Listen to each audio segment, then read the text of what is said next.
Hello everyone, today is June 11th, 2023. Happy New Year to everyone. And now this new year, I just start a new problem in the sorting, in the non-comparison based sorts algorithm. I just start this quiz. Minimum absolute differences.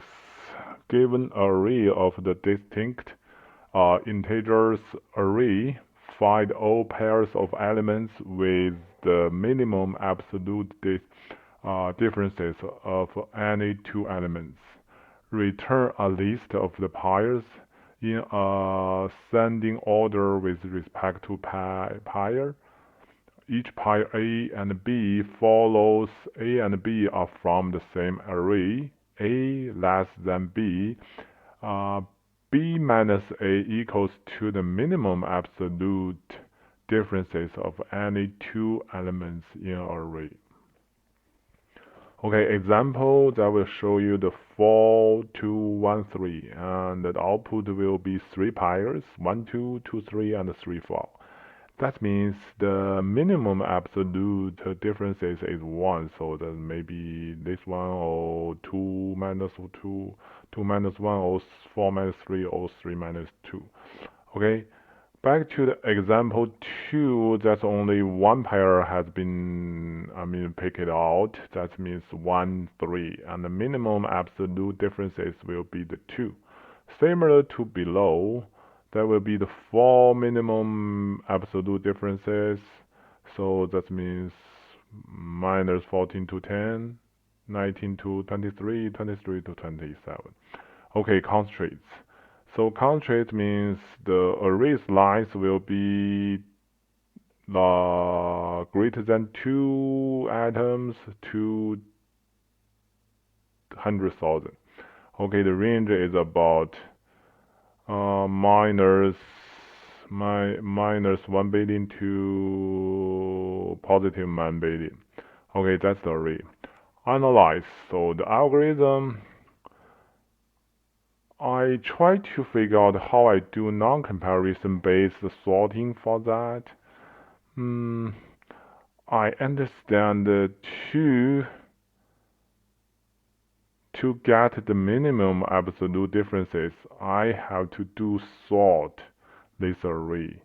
So with the sorted array, that will be simple for the one time the big N time complexity algorithm to scan the array once to calculate the differences for each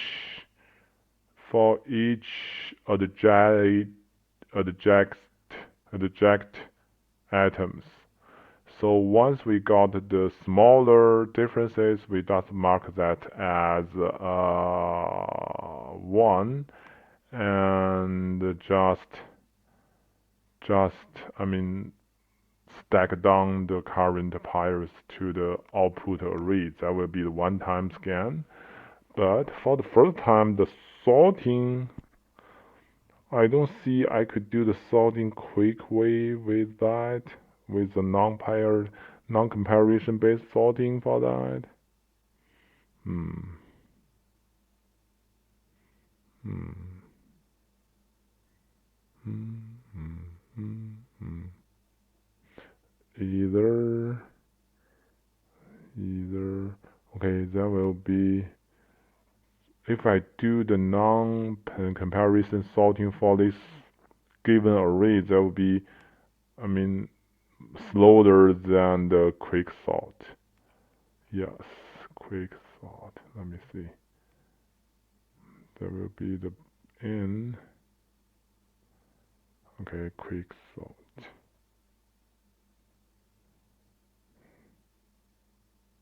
Yeah, that'll be harder. That'll be harder for that.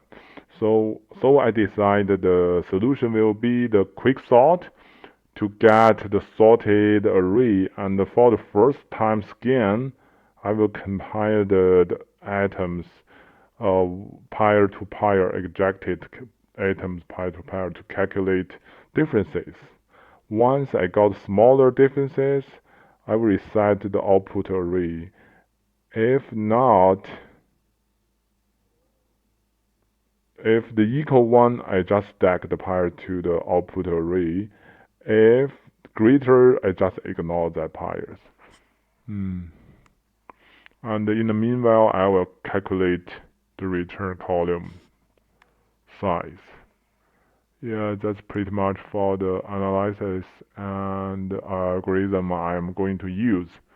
Next step, I'm going to do the coding as well. Oh, one point, due to the unknown output return column size, I might be call the API for the remalloc for the output return array memory allocation, dynamic allocation, yes. Yeah, thank you. That's all for the analysis.